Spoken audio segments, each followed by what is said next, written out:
Many small business owners are turning to online lenders to fund growth. SBS finance editor Ricardo Goncalves joins us in the studio now. Ricardo, is that because the big banks are making it harder to borrow money? Yes, Anton, and it's prompted an urgent warning from the sector's ombudsman just as the popularity of fintech or online lenders rise. KPMG says Australia's alternative finance market, that's anything outside a traditional bank loan, has expanded from nearly $27 million in 2013 to more than $1 billion in 2017, and it's likely to have grown amid the Banking Royal Commission.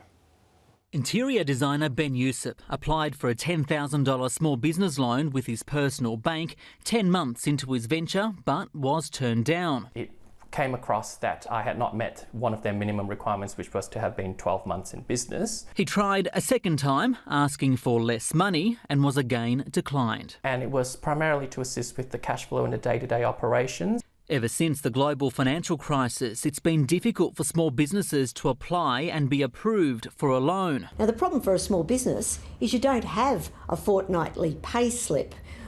Your revenue tends to be lumpy. The sorts of information banks want, small businesses simply can't give them. Property is needed as security, especially for larger loans often required for expansion. So it's not available. The engine room of the economy, which everyone accepts the SMEs sector is, simply can't fire. But banks have been assessing business loans secured by residential property as though they are mortgages.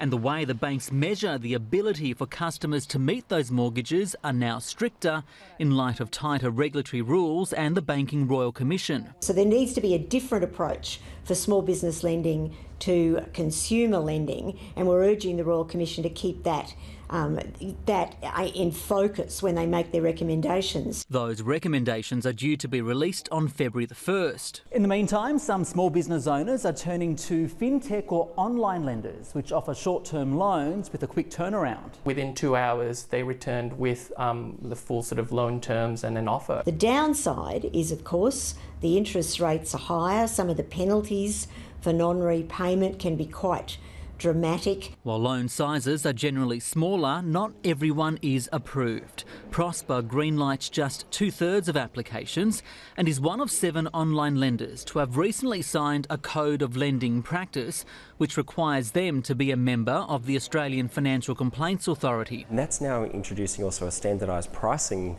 disclosure page that sets out all of the different metrics that a small business owner needs to know before they're entering into their agreement. The Small Business Ombudsman has a handy online borrowing guide on its website.